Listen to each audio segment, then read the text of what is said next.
Salve, salve, meus queridos amigos, sejam muito bem-vindos ao canal TQSP, o canal Tinha Que Ser Preto, o canal que traz pretos inspiradores e suas histórias inspiradoras. Mas para que a gente continue a inspirar cada vez mais pessoas, a gente conta com a sua ajuda. Que você se inscreva no canal, compartilhe com os amigos, ative as notificações, comente os nossos vídeos, porque somente assim, juntos, somos muito mais fortes.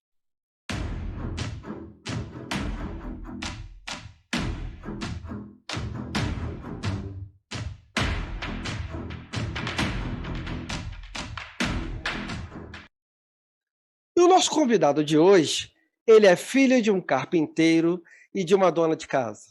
Começou a ler prematuramente, dos 3 para os 4 anos. As placas das ruas da Vila Aliança, conjunto habitacional de Bangu, onde nasceu e se criou, foram seus primeiros objetos de leitura. Vila Aliança, que, por sinal, fica aqui do ladinho da onde eu moro. Ele é o idealizador do projeto Palavras que Libertam, que foi criado e desenvolvido para fomentar a leitura e dar vida às bibliotecas dentro do DEGASE, o Departamento Geral de Ação Socioeducativa do Estado do Rio de Janeiro. Ele montou em sua própria casa uma biblioteca. Além disso, ele também é o criador da Festa Literária da Zona Oeste, a FLISO. E ainda é escritor de livros infantis. Seu primeiro livro foi A História que Eu Conto, além de Aninha, a Peixinha Bailarina e O Menino que Lia. E, recentemente, passou a ser escritor de uma coluna do Portal da Favela. Com tantas credenciais, o nosso canal tem um imenso orgulho de receber esse cara que também foi vencedor do prêmio IPL, do prêmio ProLivro, né, do Instituto ProLivro. E é com muito prazer que o canal TQSP, o canal Tinha Que Ser Preto, recebe esse preto inspirador, Jorge Klebe Alves da Silva, mais conhecido como Binho Cultura. Binho, seja muito bem-vindo ao canal TQSP, o canal Tinha Que Ser Preto. Chegue aí e nos inspire. Com muita honra, com muita honra. Muito obrigado aí. Muito obrigado pela apresentação. A gente vai traçando uma trajetória tão naturalmente que nem se dá conta que faz tanta coisa, né? Muito obrigado, é um maior prazer. De antemão, já deixo claro que eu sou muito fã, sou seguidor dessa página, Tinha Que Ser Preto. Eu achei desde o começo o nome muito interessante, né? Você pegar uma coisa que era pejorativa, negativa e transformar em positivo, e é isso que a gente vem fazendo e faz sentido a nossa caminhada.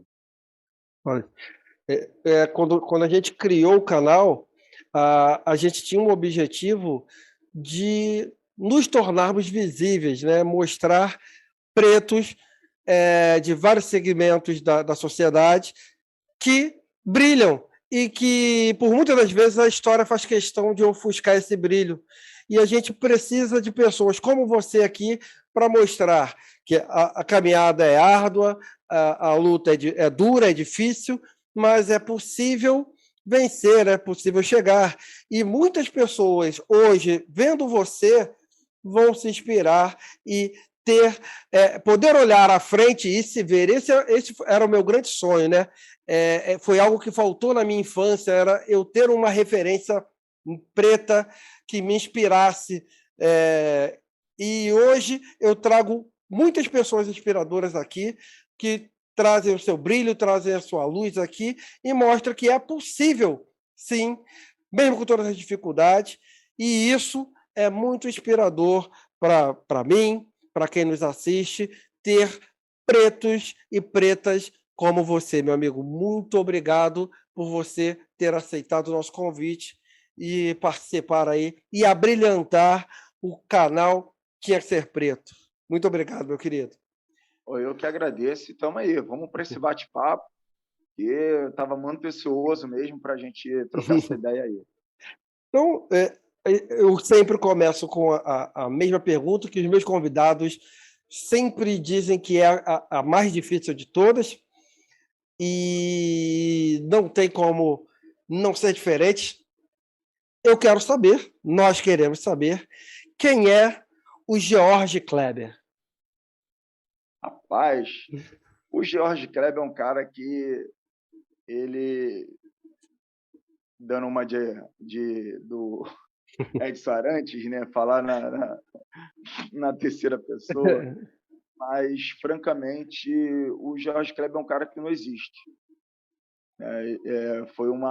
Houve uma tentativa frustrada do meu pai, que juntou aí o George, que era inspirado no George Benson, o Kleber, que era o melhor jogador de futebol aqui da Vila Aliança na época que eu nasci. O cara foi assassinado e meu pai gostava muito do rapaz.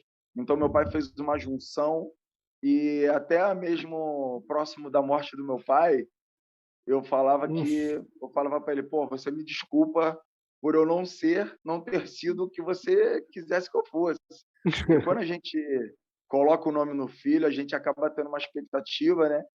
E eu não fui nem músico, não virei músico como o George Benson, e não virei jogador de futebol, e eu sou muito ruim de bola.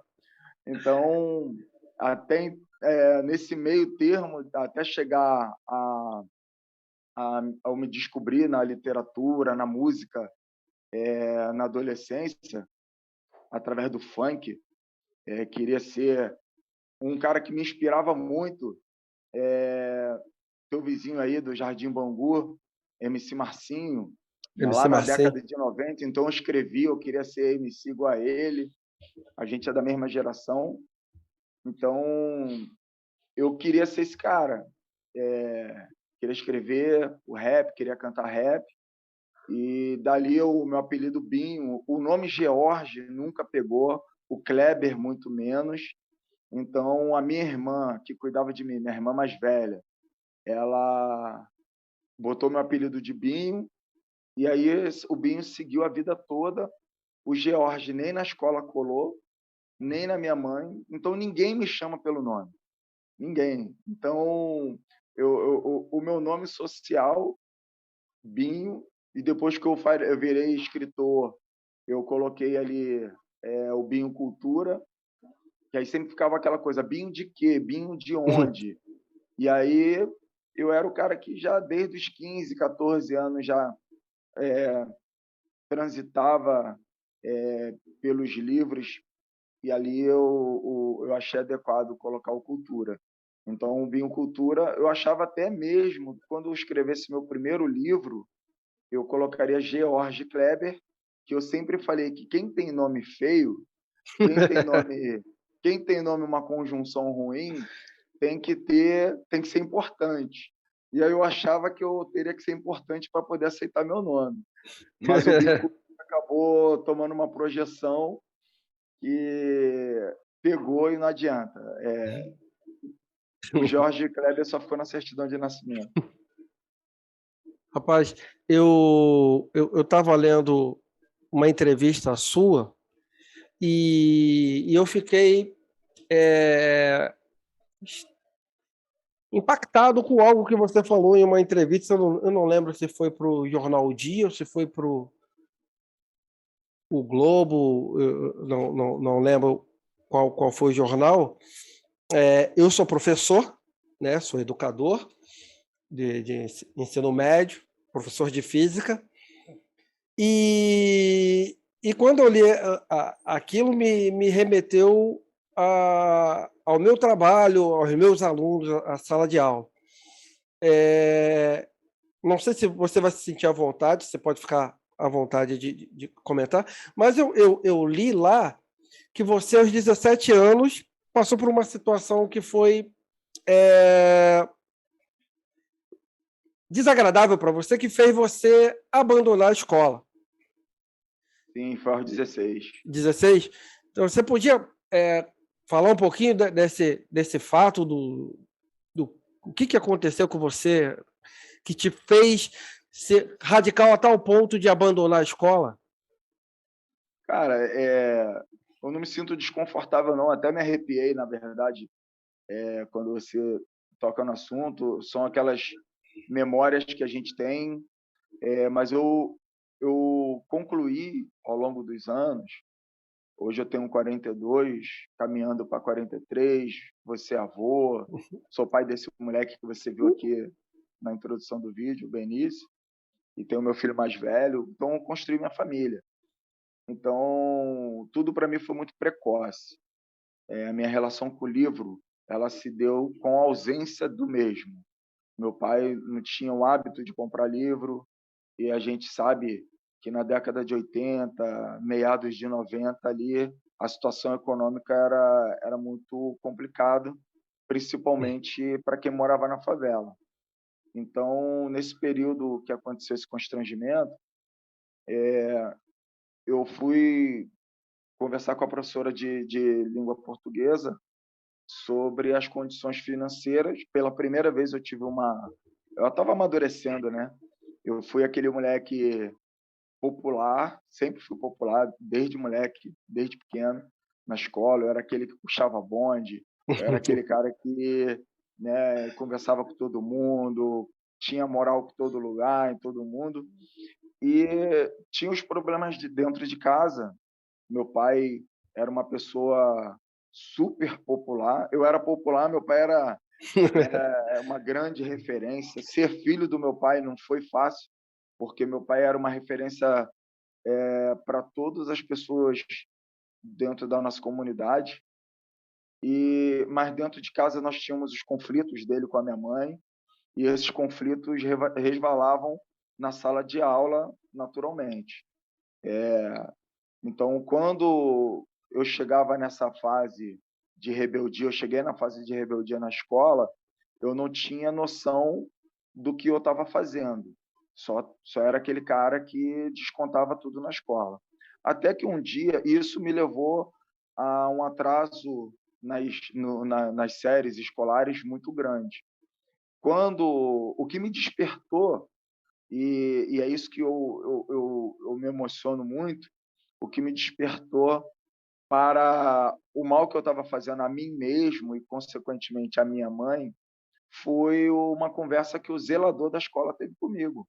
O seu Alberico, ele morava na escola, e um dia eu fui lá para poder ver que mais um ano eu tinha sido reprovado, e ele falou: filho, se você continuar assim, você vai ser expulso da escola. Você é inteligente, você tem futuro, você... Então ele começou... Eu falo que o seu Alberico, que não tinha nem ensino fundamental, ele foi o maior pedagogo, junto com a minha mãe, que marcaram a minha vida. Então, a conversa dele mudou, foi um gatilho, assim, que eu falei: esse ano eu mudo. E eu mudei. Me tornei representante de turma, frustrei toda a minha gangue, frustrei todos os admiradores, pessoal que pedia para ser da minha turma, porque eu era o cara da escola. E naquele ano eu mudei. E ali foi maravilhoso os primeiros meses, até chegar a prova do livro paradidático que era... Eu não sabia que seria meu trauma, mais uma vez, tendo o livro como protagonista. Então, conversei com a professora e falei: ó, meu pai não tem condições de comprar o livro, mas eu não quero faltar. E assim, todo centrado ali para um adolescente. E aí a professora falou: ó, tudo bem. Chegou no dia da prova, eu não li o livro, obviamente. Minha intenção era pegar emprestado, depois que alguém lesse, e eu não desvirei a prova. A partir dali, ela me perguntou, me questionou por que eu não desvirava a prova. E aí eu falei para ela, eu tinha conversado, na verdade, eu conversando, tentando, eu gesticulando para ela baixinho, né, e falando baixinho: lembra que eu falei com a senhora do meu... Aí ela foi: eu não tenho culpa se teu pai não pode comprar livro, eu não posso abrir exceção para você, todo mundo é igual. Isso em alto e bom tom. Aí todo mundo olhou para mim. Quando eu olhei para trás, eu era o centro das atenções, primeira vez negativamente. E aí aquilo ali me constrangeu de tal forma que eu cheguei em casa e falei para minha mãe que, por ela tolerar o meu pai do jeito que era dentro de casa, eu tinha sofrido aquilo, eu não voltaria mais para a escola. E não voltei, né? Então eu fiquei perdido aí 2 anos Caramba. do que eu já tinha de atraso.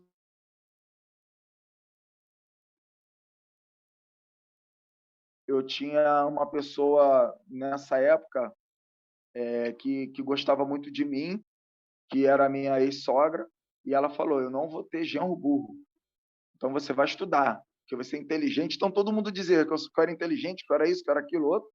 E aí eu fui e falei para ela: mas eu não consegui vaga lá". "Não se preocupa com isso. A diretora é minha amiga e a tua vaga já está lá".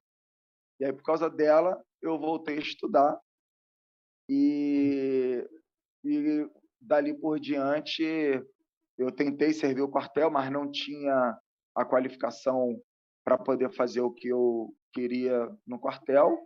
Foi a minha primeira frustração, grande frustração, mostrando a falta que a qualificação que os estudos trazem, e dali por diante eu tive que me virar, né. Então eu não tinha mais uma perspectiva, porque desde criança eu falava que quando eu crescesse eu queria ser paraquedista.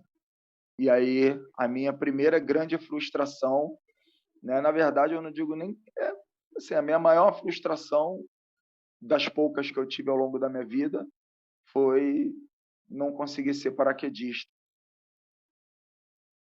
Caramba, que nem eu não consigo imaginar, né, alguém passando por uma situação vexatória que você passou aí, e compreendo a atitude que você tomou, porque como continuar, né? Sem É. incentivo, sem estímulo. A gente é até legal você que é professor, né, eu também a vida me deu,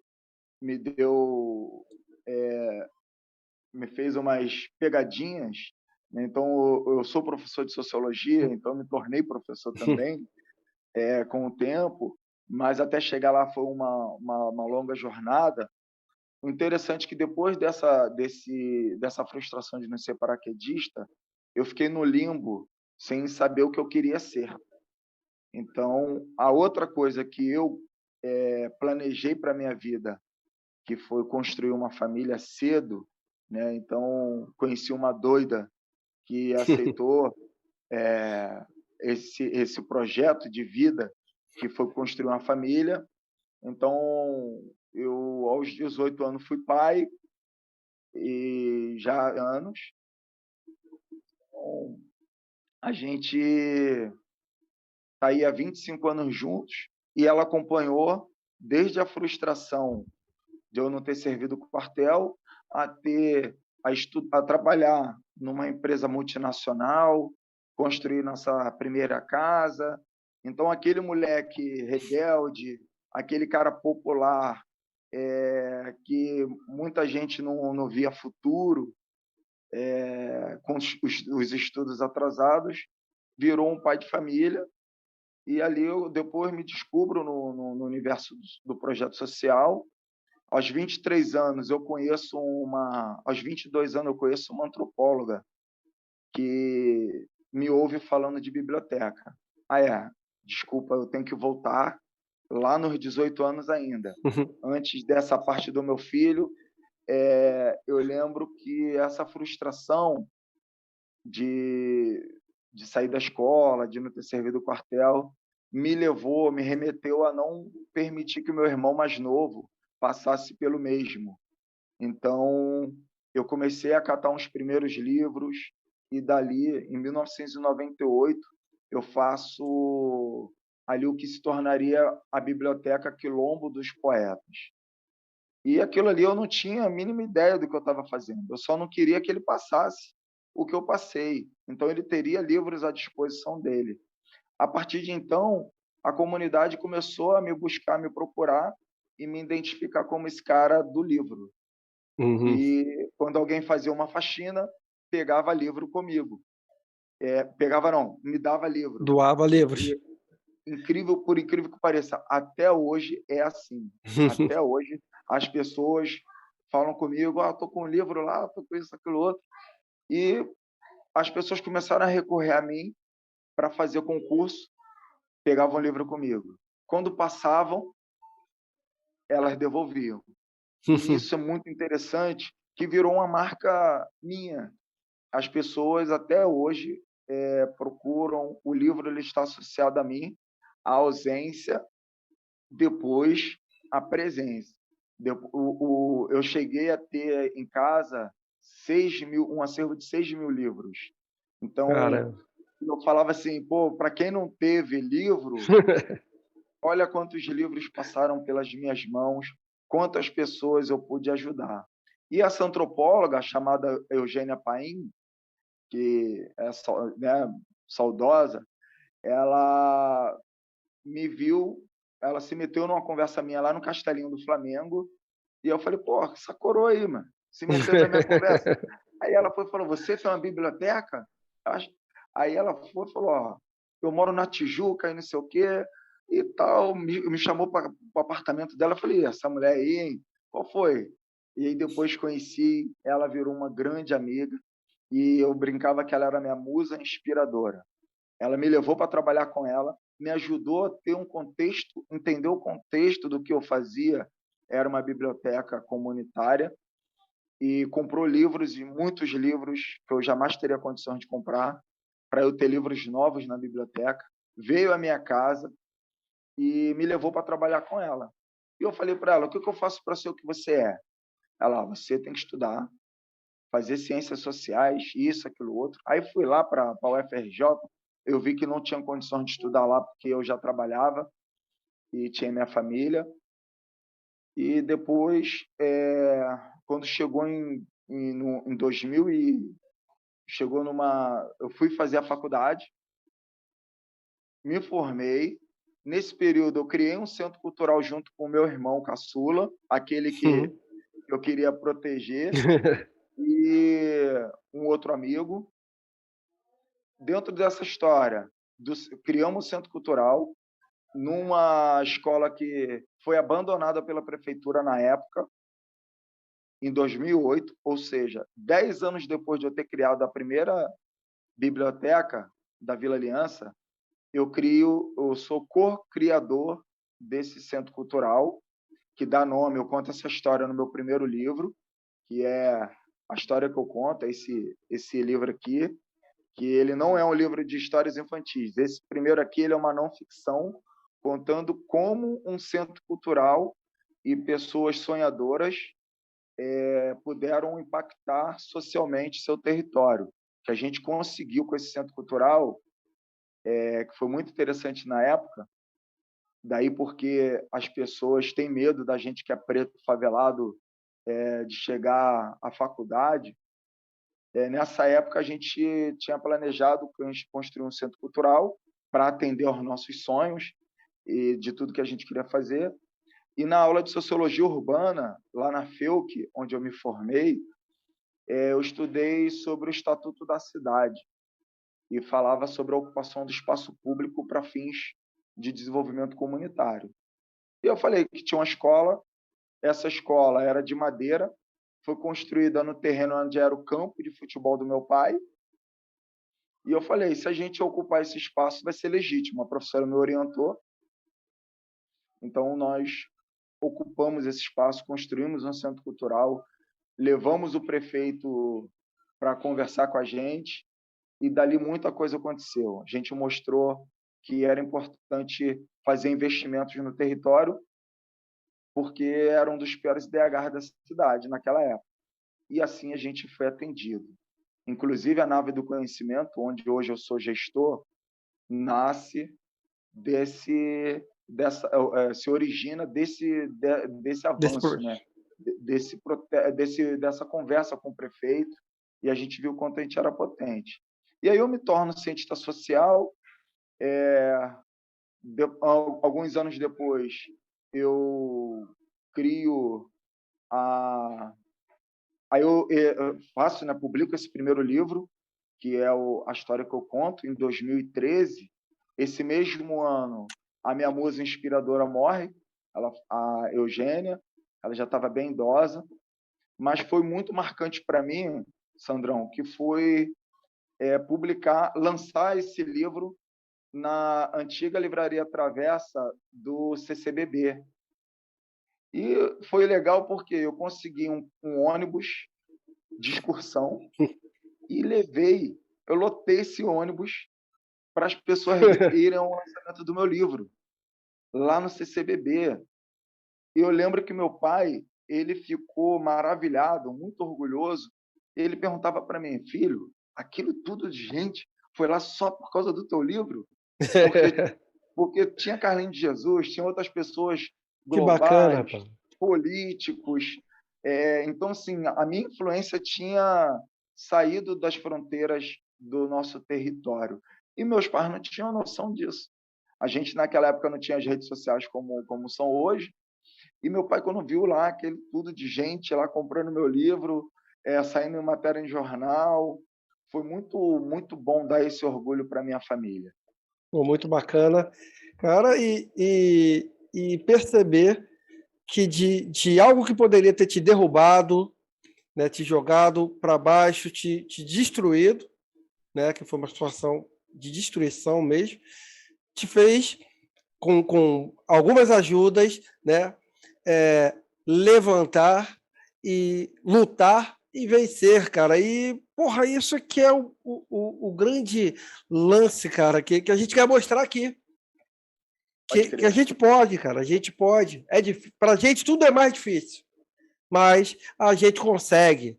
E consegue. ouvindo e vendo pessoas como você, é isso que vai nos dar força para que a gente consiga vencer as nossas batalhas diárias aí, cara, do nosso cotidiano. Então, eu queria conhecer um pouquinho do seu projeto, Palavras que Libertam. Como é que foi, Legal. cara, a criação desse projeto?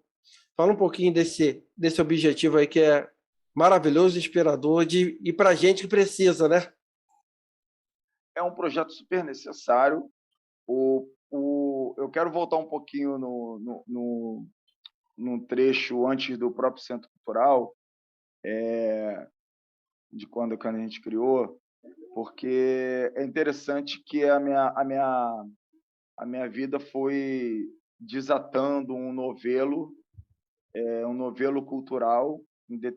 Custou para eu entender que eu estava dentro de um contexto muito importante, porque hoje você pega um jovem, até mesmo determinadas crianças, elas já são cientes do que falam, da sua importância, são influências, e eu não sabia nada disso.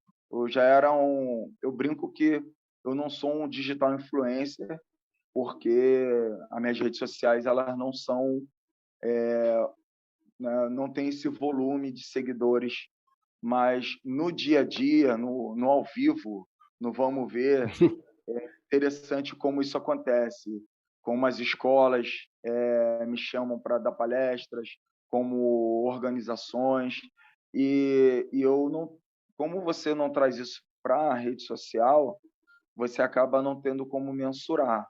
Então, é muito interessante isso.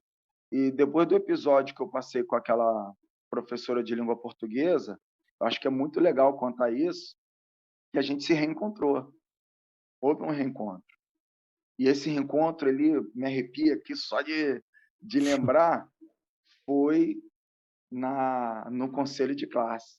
E eu como Como professor. professor.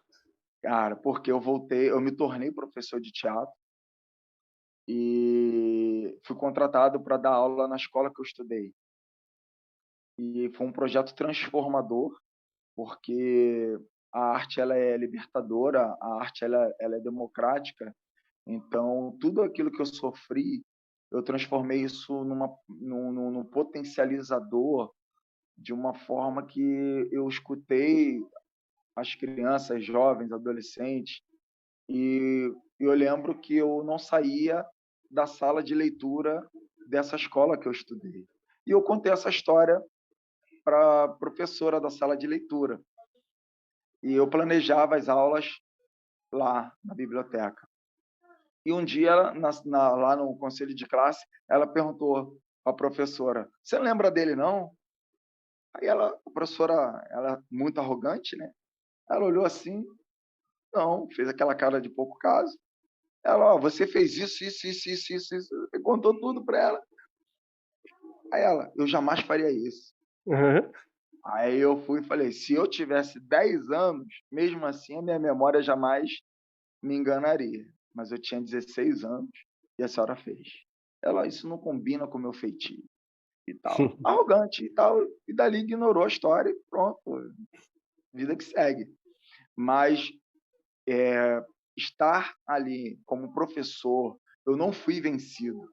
Você mostrou que Aquele aquelas palavras do zelador, as palavras da minha mãe, as orações, as lágrimas da minha mãe, a o fato da minha ex-sogra acreditar em mim, me levantaram. Então, as pessoas hoje me veem, assim: "Pô, legal, sou uma referência positiva", é muito importante isso, mas foi uma trajetória, né, tem sido uma trajetória de sempre de muitos percalços. A gente a gente acaba crescendo, avançando, evoluindo, mas, com isso o tamanho da luta só aumenta. A gente tem grandes conquistas para grandes lutas. Por isso que eu nunca reclamo das minhas lutas, porque eu sou um vencedor, eu sou um grande vencedor. A minha vitória maior está aqui, eu sempre falo isso, meu projeto mais bem-sucedido fazem 25 anos, é a família. minha família. Então fazem 25 anos que a gente luta, a gente,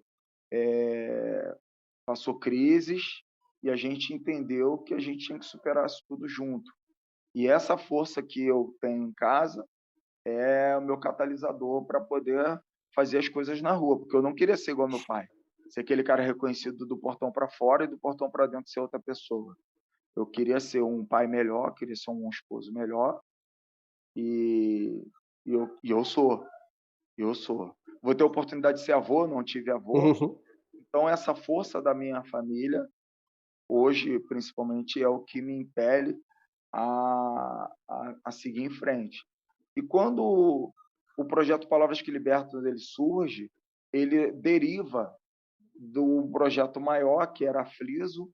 Eu, quando criei a Festa Literária da Zona Oeste, foi pensando o seguinte: eu nunca seria, na minha cabeça, eu nunca seria convidado pela Flip, de Paraty, eu nunca seria convidado pelo, pela Bienal, então eu criei a minha festa literária para dar oportunidades a pessoas como eu, que tinham um trabalho, mas não tinham oportunidade.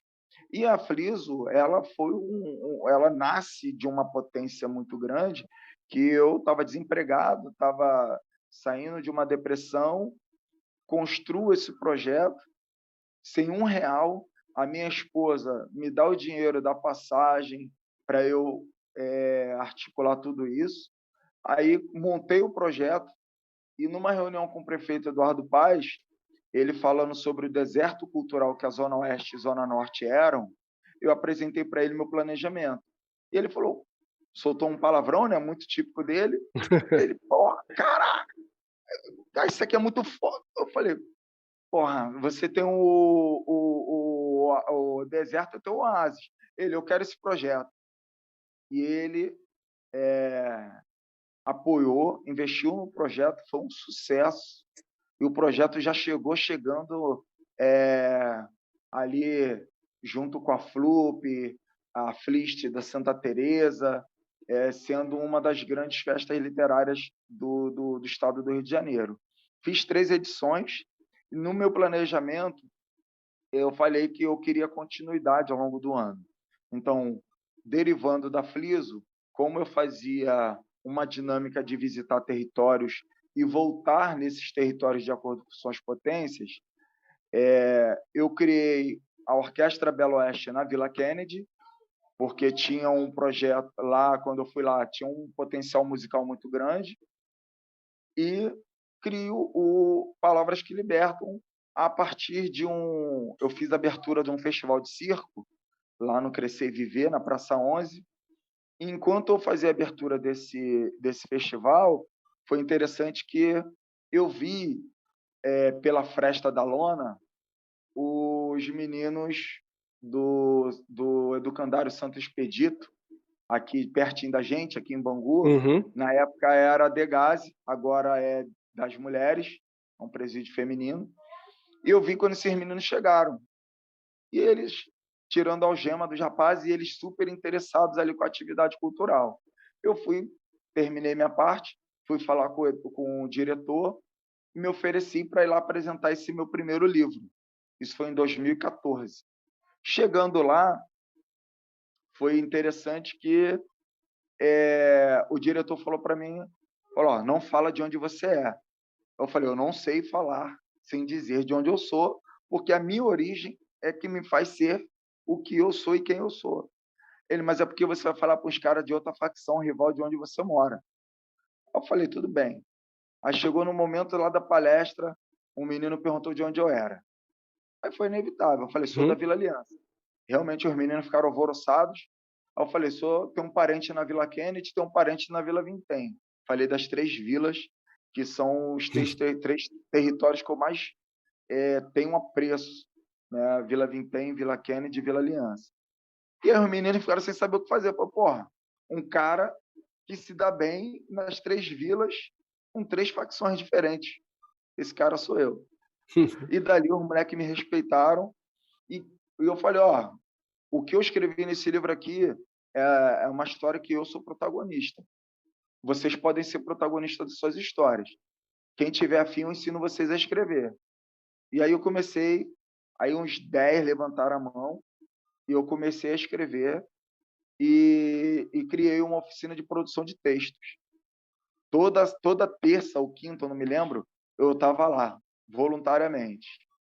Até que eu consegui a atenção do juizado e o juiz liberou aqueles meus alunos para irem, uma parte deles, né, não podia ser muito, quanto da segurança, tinha um Dia Nacional da Poesia lá no Corcovado. E aí o juiz liberou. Aí uma parte da diretoria, da segurança, foi junto comigo, com os meninos lá no Cristo Redentor. E aquilo foi um sucesso. Os moleques do Degase sair de uma cela quente e tá lá naquele vento, naquele ar puro do Corcovado. Quando eu volto na semana seguinte, eu chego lá na biblioteca, a sala tá lotada. Aí os moleques que ficavam na quadra ao lado do futebol, tava todo mundo suado. Eu falei, pô, o que vocês estão fazendo aqui, mano? Aí ele, pô, a gente quer fazer parte disso aí. Aí eu falei, fazer parte do quê, cara? Aí a gente não, né? A gente é uma fala de outra facção. Aí, pô, nós quer fazer parte disso aí. Ué, professor? Aí eu falei, quer fazer por quê? Não, porque nós vê que isso aí, mano, esse projeto aí liberta. Porque quando o juiz vê, ele dá progressão. Eu falei, caraca, eu não entendi, né? Mas eu fiquei com aquela coisa, esse projeto aí liberta. Fiquei com aquilo na cabeça. Aí quando eu conversei com o assistente social, toda vez que mandava o relatório de um menino que era meu aluno, a juíza via que o bom comportamento no relatório por conta de participar do projeto, e aí aquele moleque ia para a semi-liberdade. Cara, e aí eu fui e falei, cara, projeto, pô, as palavras libertam. Aí nasce o projeto Palavras que Libertam, que ficou 7 anos, no Degase. Eu rodei de Volta Redonda e Barra Mansa a Campos, as unidades. Eu não tenho ideia de quantos alunos eu tive. Eu posso te dizer que, segundo o próprio Degase, 70% dos alunos que passaram, dos meninos que passaram por mim, não voltaram para o Degase, não voltaram para o sistema. Então, foi um projeto transformador. Eu tive uma passagem curta em 2021. Fui contratado pelo diretor, Márcio Rocha. Ele queria que o projeto Palavras que Libertam se tornasse um projeto pedagógico da unidade. E, infelizmente, as políticas mudaram, ele foi exonerado e como eu era um indicado dele, eu também fui exonerado. Então, o projeto fez sucesso. No Natal, nesse Natal agora de 2022, eu recebo uma mensagem de um rapaz, o Jefferson. Ele fala para mim: professor, esse telefone é do professor Binho? Aí eu falei: quem deseja? Ele: pô, aqui é o Jefferson, não sei se o senhor vai lembrar de mim, o senhor foi meu professor na unidade tal, eu era aquele assim, assim, assim. Eu falei: você não é um irmão que você não é o que tem um irmão lá que estava preso em Belfort Roxo também, e que eu saí, aí voltou, isso. Esse mesmo, professor. Eu só estou entrando em contato com o senhor para te dizer que hoje eu saí do crime, eu tenho minha família, eu aluguei uma casa, há 8 meses eu estou fora do crime, cuido da minha família, e eu imagino que o senhor ia gostar de saber disso.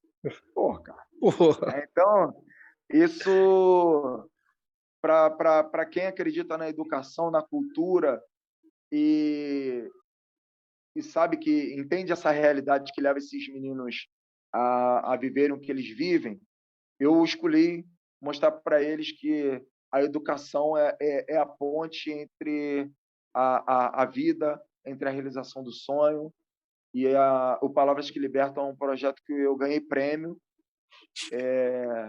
mas, acima de tudo, o meu maior prêmio era toda vez quando eu chegava, e até hoje quando eu recebo esses feedbacks, e via que um aluno meu, cada vez eu tinha um aluno a menos. Então, diferente de quando a gente está na escola, quando a evasão é negativa, a Perder minha aluno, evasão era positiva. Porque perder o teu aluno fazia aluno... bem, né? Aí o assistente social falava: bem, ó, aquele teu aluno evoluiu, progrediu, ele foi liberto e não sei o quê.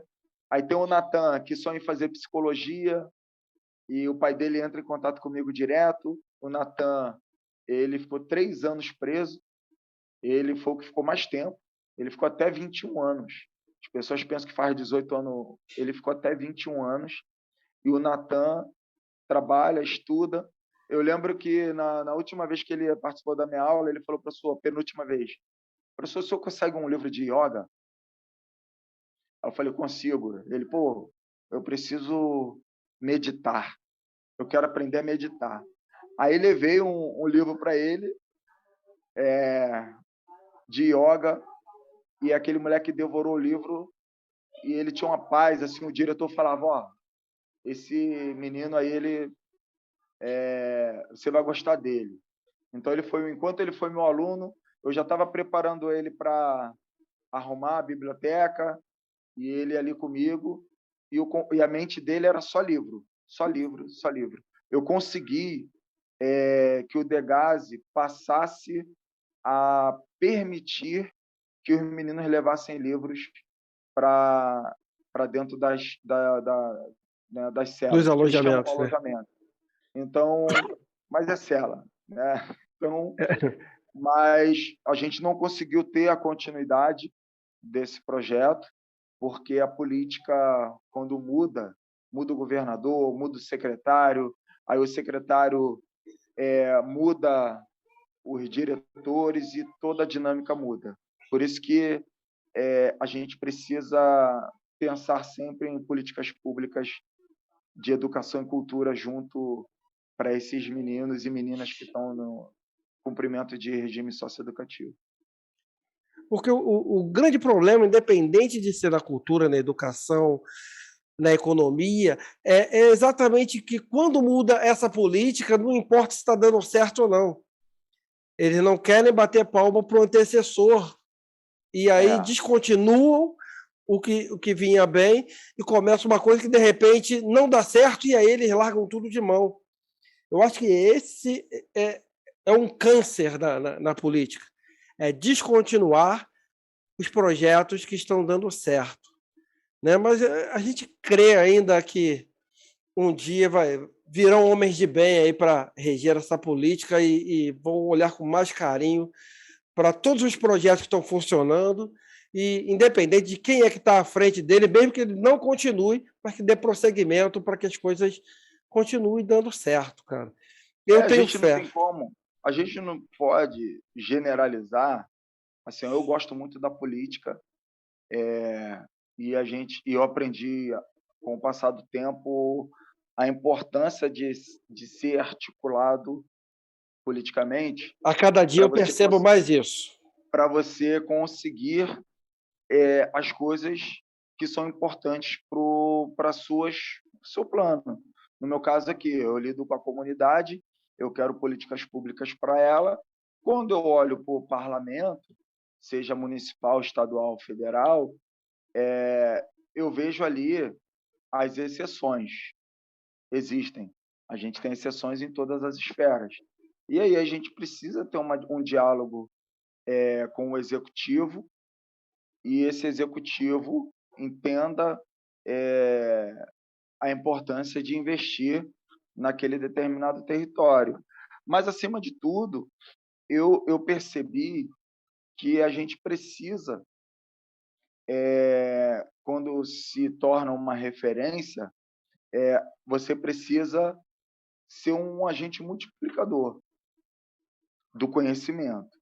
Quando você é um agente multiplicador, principalmente para jovens, adolescentes e jovens, você contribui para que a mente deles expanda para possibilidades das suas perspectivas, seu futuro. Eu não tive nada disso.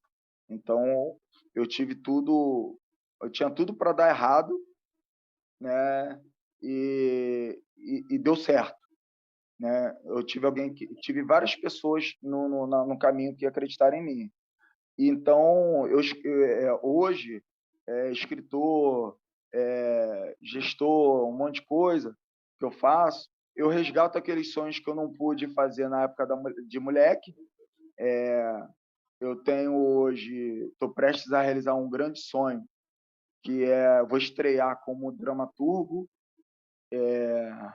um musical, um musical chamado Pele Preta. Esse musical que eu escrevi e vou dirigir vai estrear em maio, lá na Sala Baden-Powell. E é um musical super potente que eu escrevi, era para estrear ano passado. E aí eu falo, cara, 20 anos atrás, lá em 2002, a professora de língua portuguesa que acreditou em mim, ao contrário da outra. Então, assim, a gente não pode achar que a vida é só de coisas negativas. Então, a professora Cleonice, repara que eu não falei o nome da professora negativa, mas a positiva merece ser mencionada. Exaltada. Essa professora, a professora Cleonice, ela levava o jornal Globo para mim, na sala de aula. Parecia que só eu era o aluno, porque isso no ensino médio, ninguém dava ouvidos a ela. E a gente ficava conversando. Ela falava de Chico Buarque, falava de autores da literatura, e eu ficava fascinado com aquilo.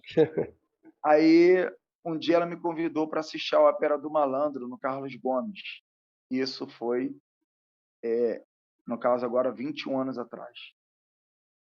E eu falo para você, essa professora, quando chegou na última Bienal, há 2 anos atrás, eu participei da programação principal, né, pela primeira vez.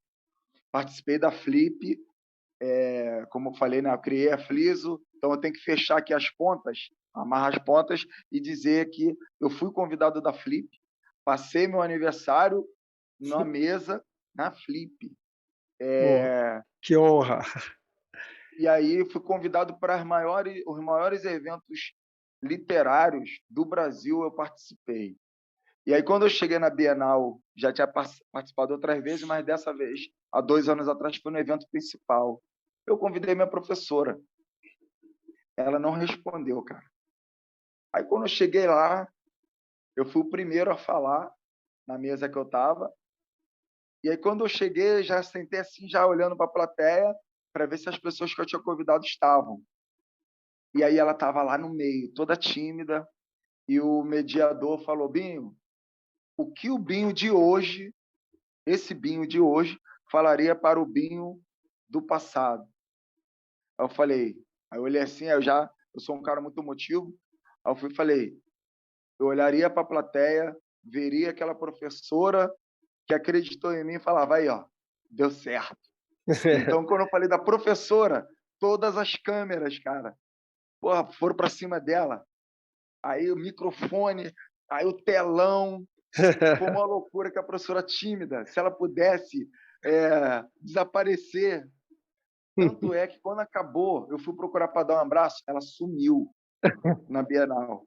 Mas foi muito lindo eu poder devolver para minha professora que acreditou em mim. É o Falou, pô, deu reconhecimento, certo. né, cara? E esse ano, agora em maio, que eu vou lançar esse musical, que eu vou dirigir um musical que eu escrevi, que eu consegui um apoio da prefeitura para isso, a Secretaria de Cultura, através do Fomento Carioca. Eu falo, cara, eu preciso estar perto dessa molecada. Quando eu montei a Orquestra Belo Oeste na Vila Kennedy, os professores eram policiais. E a Vila Kennedy é rival da Vila Aliança, você sabe Uhum. disso. E aí tu imagina, um cara que sai da Vila Aliança, monta uma orquestra onde os professores são policiais dentro de um território inimigo. Só que eu já tinha conquistado a Vila Kennedy, por conta do livro, por conta da literatura, por causa das ações que eu fazia lá. E o que me ajudou muito, que eu não posso deixar de falar nunca, foi a minha experiência aqui, ó, lá no programa do Jô. Do Jô. Programa do Jô Soares aqui, eu tenho o maior orgulho. Carimbado. Pô, eu tenho essa caneca aqui, que essa caneca aqui vale ouro. Isso aqui. Troféu, Então, né? quando eu fui no programa do Jô, era um sonho do moleque de 16 anos.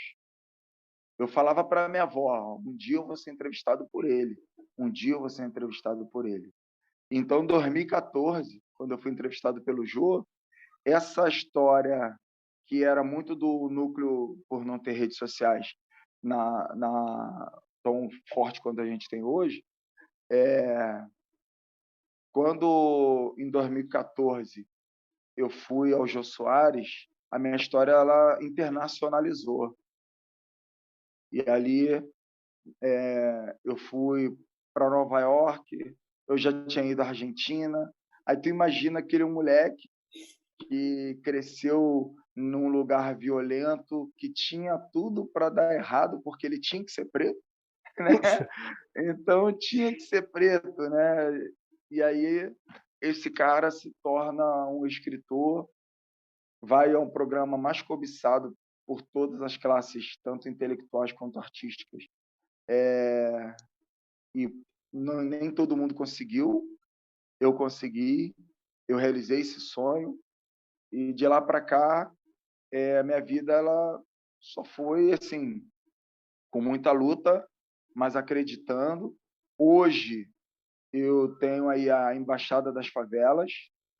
A Embaixada das Favelas é o resumo dos meus 20 anos de luta. E aí eu criei uma instituição e a Embaixada vem de uma história da ficção, do livro Vida em Risco, que eu escrevi. E aí lá, nesse livro, a história que é contada nesse livro, dois personagens, um da Vila Aliança e um da Vila Kennedy, eles se unem para fazer a paz entre as vilas. E aí passam vários perrengues, aí vão para o exílio, uma série de coisas. E ali nasce a Embaixada das Favelas, criada por eles. Eu gostei tanto dessa história que eu falei, eu vou trazer isso para a vida real. E criei o projeto. Então, eu acho que a gente precisa, como professores, educadores, sempre estar atentos aos sonhos dos jovens, aqueles que acham que no sonho a gente precisa provocar e mostrar que sonhar é muito caro, né? O meu título de hoje da minha coluna, né, eu convido até quem vai nos assistir para procurar aí o portal da favela, né, que é o dafavela.com.br. A minha coluna se chama Favela é Cultura e toda sexta-feira tem um texto novo. O texto de hoje, o texto é Nossos Sonhos. Então, eu falo justamente disso, como é a luta para a gente conquistar nossos sonhos, mas é importante, quando a gente conquista, a gente inspirar outras pessoas a não desistirem de lutarem pelos sonhos delas. E eu acho que é isso que é muito o meu perfil de vida. Cara, tu é um cara excepcional. Eu só queria fazer um adendo, né? Quando eu falei da política, né? A política está em tudo que a gente está no ar que a gente respira hoje, né? O meu grande problema não é a política, né? São os gerentes dessa política que me incomodam bastante. Agora, você que participou da Flip, e a Fliso, ela continua? Aonde ela acontecia? Então, a Fliso, eu criei uma dinâmica diferente na época. Ela iniciava no lugar, encerrava no outro, num prazo de um mês. Então, entre o encerramento, abertura e encerramento, eu fazia, ao longo das semanas, visitas em escolas e projetos da Zona Oeste. Então, isso fazia com que a gente movimentasse milhares de pessoas ao longo de um mês em lugares diferentes. Eu fazia um pocket show, então eu levava o teatro, levava o escritor, levava um músico nessas escolas que, geralmente, quando você tem igual a Bienal, que tem ônibus e tal, facilita, mas ainda assim é um processo ainda excludente, porque se de uma escola saem 40 alunos, porque é o que cabe no ônibus, uma escola que tem 1.000 alunos, você excluiu ali, no mínimo, 960 alunos. Então, quando eu levava esse evento para a escola, toda a escola, ao longo Participava. dos turnos, participava. Então, era muito interessante isso. Infelizmente, no ano de 2016, eu tomei um golpe da pessoa que produzia comigo, e é a primeira vez que eu falo isso publicamente. Dentro do que a gente organizava, eu assinava os documentos confiando a essa pessoa. Entre esses documentos, eu descobri, da pior forma, que eu tinha passado os direitos para essa pessoa.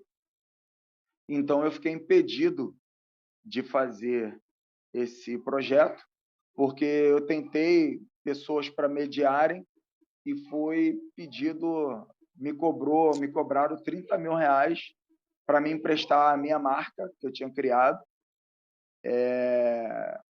para eu poder organizar naquele ano. Então, a Fliso já estava entrando no calendário da cidade, fiz 3 edições de sucesso, mas aquela coisa, de lá para cá, eu passei muitas coisas. Nesse ano que eu tomei esse golpe, eu perdi minha avó, perdi meu pai, tive o carro roubado. Então, assim, eu Uma entrei na lei série de de eventos Murphy, negativos, né? eu entrei na lei de Murphy ali de uma forma radical, e acabei não lutando por isso. Só que outros eventos aconteceram na minha vida, porque eu sou filho do Criador, e eu sou filho daquele cara que não dorme, e que ele, quando dizem que ele exalta os abatidos, que ele exalta os humilhados, não é mentira, né? Então, eu alcancei outras coisas, e hoje, de primeira mão, falando aqui para o nosso canal, esse ano eu lanço o Flison. Flison é Festival de Linguagens das Zonas Oeste e Norte. Então, a gente está on. Esse on foi uma grande descoberta, que o pessoal falou, cara, como sacada que você viu on, a gente está on Oeste e Norte. Então, Flison já era um propósito meu de atender, de ampliar a Fliso para a Zona Norte naquela época. E Deus sabe de todas as coisas. Hoje, feliz da vida, um monte de gente bacana aí para poder estar com a gente.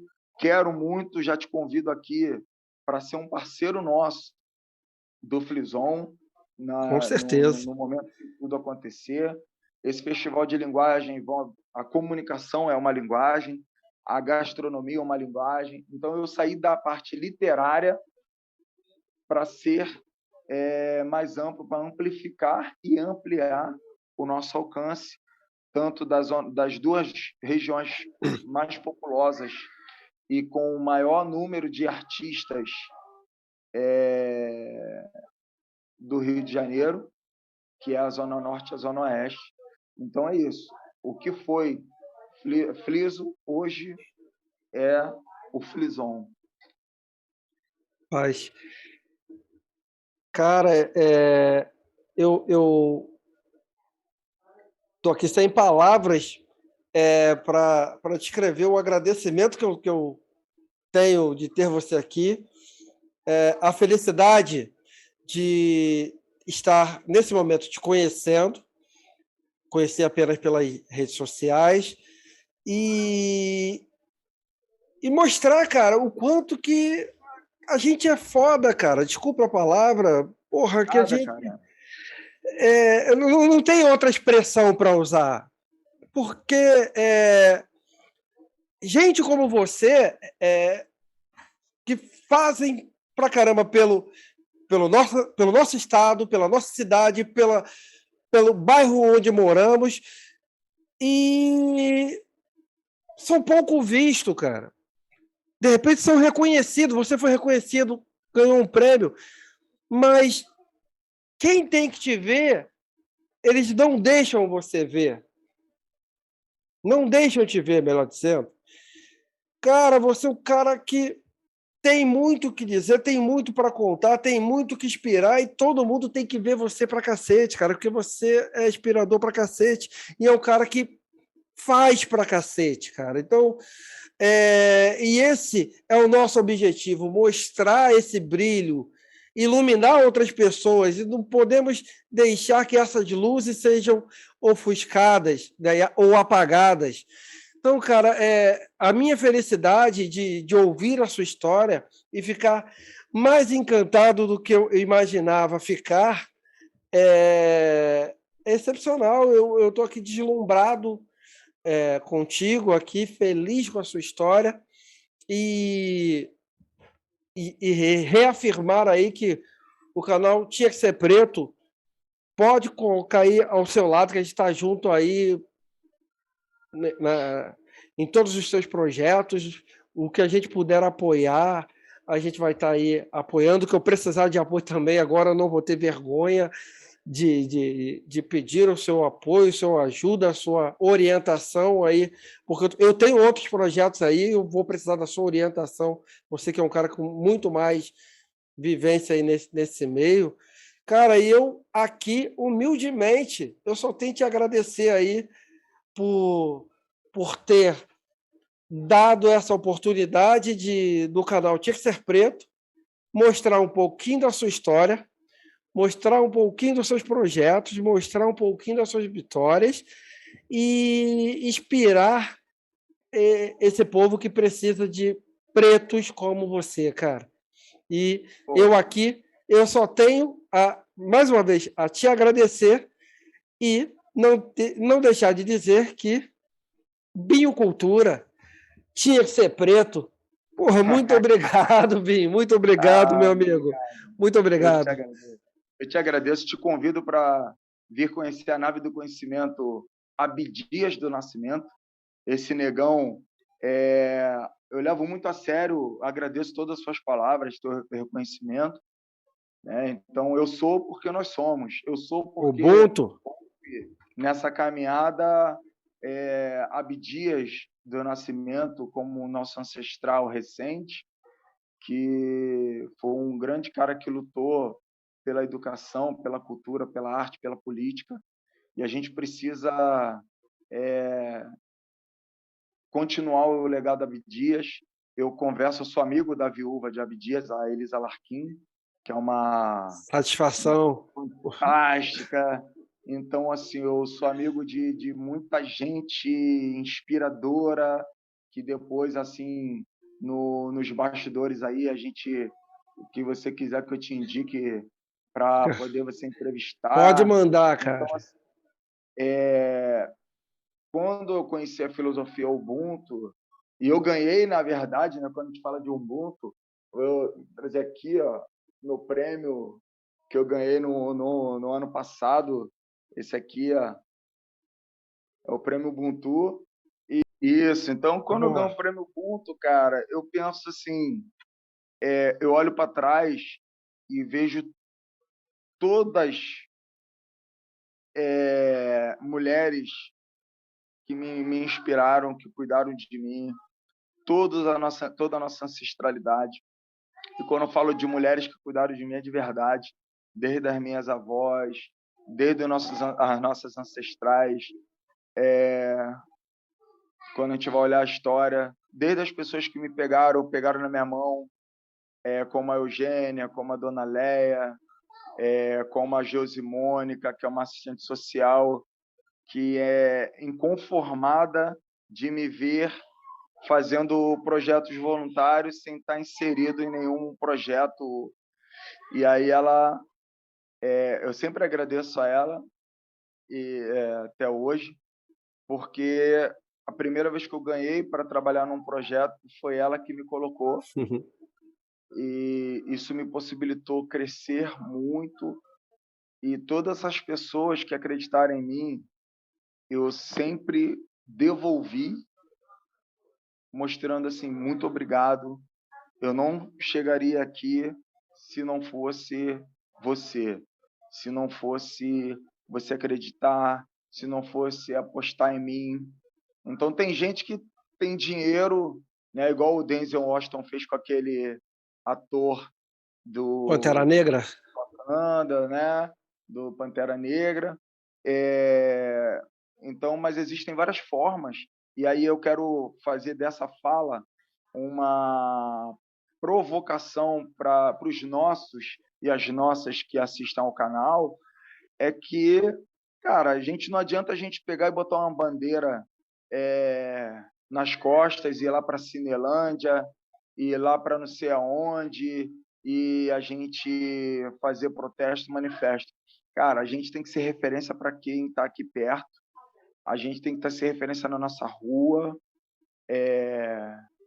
Então, quando o Emicida fala que a gente não pode voltar para a nossa quebrada de mão e mente vazia, isso vai ao encontro a uma proposta que eu tenho sempre, que eu falo do efeito bumerangue, né? Quando a gente é lança, quando a gente é flecha, a gente pode até acertar o alvo, mas a gente fica. Quando a gente é bumerangue, a gente lança, a gente se lança, a gente acerta o alvo e E volta. volta para o nosso lugar de origem. Então, as nossas raízes precisam muito da gente. Não dá para a gente. É claro, a pessoa vai ser bem-sucedida no futebol, na arte, na música, na academia, na economia, no empreendedorismo, política, etc. Mas volta lá, vai lá dar uma palestra, vai lá naquela escola que estudou, faz muita diferença, sério. Vai lá na escola, eu vou na Rumbemberta toda vez. A Rumbemberta é essa escola que eu estudei, que eu tive todos esses dilemas. Toda vez eu volto lá e falo, eu estudei aqui. Então, quando eles veem uma pessoa que é bem-sucedida, que sobreviveu acima de tudo, um preto que é respeitado pelo Estado, pela polícia, pelo político e pelos intelectuais, que é o que eu falava lá no Degase. Eu falava por meninos que eu acho que daria muito certo se fosse implantado o nosso projeto. Eu falava para eles, eu vou ensinar vocês a sabotarem o sistema. E aí eu lembro que o agente que ficava acompanhando a aula, né, ele arregalou o olho assim, e aí eu falei, aí eu ri, né, porque eu olhei a expressão dele, eu falei para os meninos, quando vocês vão para a audiência, a juíza geralmente fala que vocês são o lixo da sociedade. É mesmo, professor? Aí vem aquele burburinho, né, eu falo, você acha que a juíza vai falar isso para mim? Não, não, pô. Eu falei, juiz, juíza, eles leem muito. Quem lê, respeita quem escreve. E eu quero que vocês reescrevam suas histórias. Sabotar o sistema é contrariar as estatísticas. Sabotar o sistema é a gente não cair nas armadilhas de fazer o que eles acham que nós que somos pretos, favelados, vamos cair como entrando para o crime, virando... Eu falei, as autoridades não têm medo do moleque que carrega um fuzil. Eles têm medo de quem escreve. Eles têm medo de quem lê. Eles têm medo de quem estuda. Então, quando não tem medo, Perfeito. eles têm respeito. E aí, aquela coisa, cara. O sistema não ia querer que eu arrebatasse, não sei se é essa a palavra, esses meninos para poder começar a ter uma legião de escritores e ter uns moleques que não vão voltar para servir o sistema, sendo corpos cometendo crimes e sofrendo também outras formas de violência. Então, a gente precisa, que eu não posso deixar de falar, que é uma bandeira que a gente precisa discutir no Brasil. A gente precisa rever os livros didáticos que ainda contam que o Brasil foi descoberto. A gente precisa mudar essa terminologia, dizer que o Brasil foi invadido. A gente tem que acabar com essa história que uma princesa aí causou a abolição, saber que a gente não foi abolido, a escravidão não foi abolida até hoje. Então, a gente precisa debater, porque não adianta a gente discutir políticas públicas, genocídio, essas coisas todas, enquanto todos os dias a gente está aprendendo lá na sala de aula que os colonizadores, isso e aquilo outro. É a história do colonizador, né? Cara, então, só você citou aí o Emicida, e eu vou citar Racionais, pegando aí o que você falou de ser bumerangue, atingir o alvo e voltar, né? Volte porque, citando aí o Racionais, eles se inspiram em quem está mais perto. É isso aí, o Mágico de Oz. Então, vamos inspirar quem está perto de nós, pô. Racionais é a minha maior inspiração. Quando os livros faltaram, eu tinha Racionais. A minha mãe não deixava eu ouvir Racionais na minha adolescência. Então, a minha construção como preto, como jovem, era Racionais MCs. E eu tive, quando eu lancei esse livro, que eu mostrei aqui, o meu primeiro livro, eu tive a oportunidade de falar isso para o Mano Brown, quando ele veio aqui na Vila Aliança. Então, eu ainda não estive com o Emicida, que é a minha outra inspiração mais contemporânea, mas eu penso o seguinte, toda vez que eu começo Palavras que Libertam, uma nova turma, eu começava e eu falava com eles que todo mundo podia fazer uma poesia. Aí, pô, professor, não sei fazer poesia, não sei o que e tal. Eu falei, todo mundo aqui faz poesia. Todo mundo aqui gosta de poesia. Eu vou falar uma para vocês. Aí eles, tá?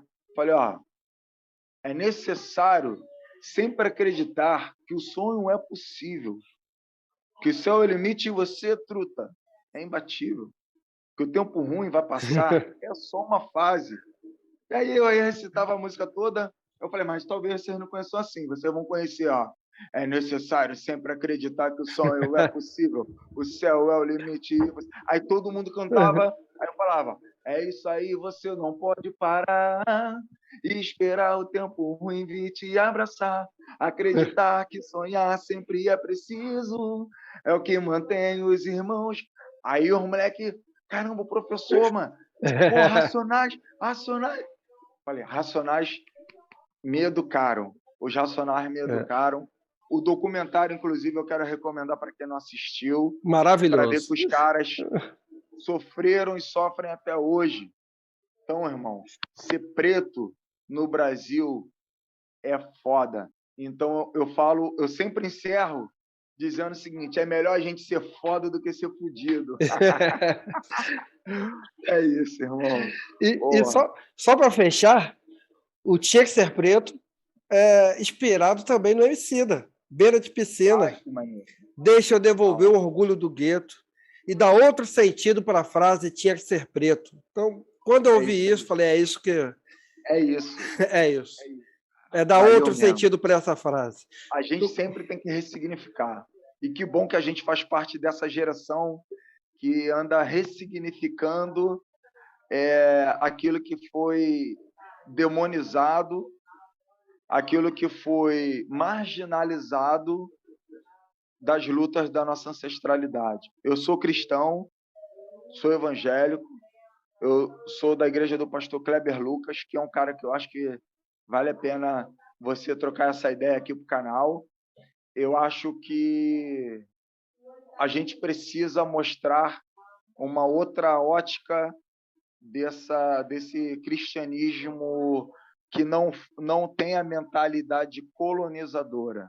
Então, a gente está...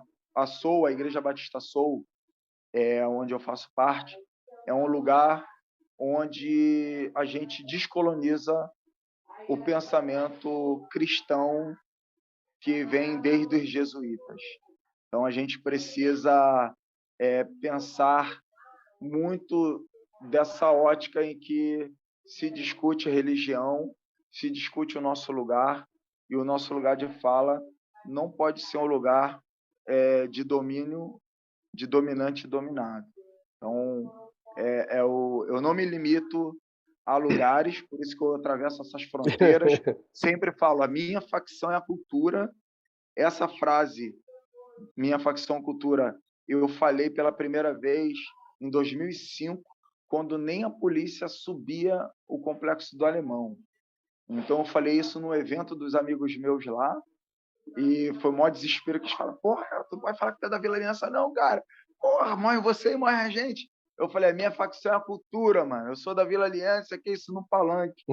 Lá, num evento chamado Circulando, dos meus amigos, do Raízes e Movimentos.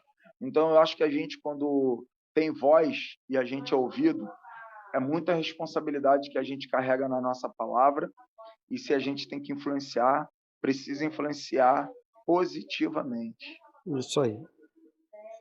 Bem, meu amigo, muito obrigado mais uma vez, cara, e muito feliz em ter te conhecido pessoalmente. Pessoalmente ainda não, mas... Ainda não. Vamos tomar um café aqui na nave do conhecimento. Vamos tomar esse café. Vamos marcar um dia para eu ir sim aí, conhecer e conversar um pouquinho, e podemos falar de projetos também que... Sim, vem falar dos outros projetos aí. Tá? Cara, é um prazer, irmão. Te agradeço a tua atenção, feliz em poder te chamar agora de meu amigo Binho. Grande amizade. Muito obrigado, amigo. Grande amizade. Obrigadão aí. Valeu. Fica na paz. Tchau para ele. Tchau, meu amigo Benício. Um beijão do negão aqui, hein? Fica na paz. Fica com Deus. Fica com Deus. Um beijo.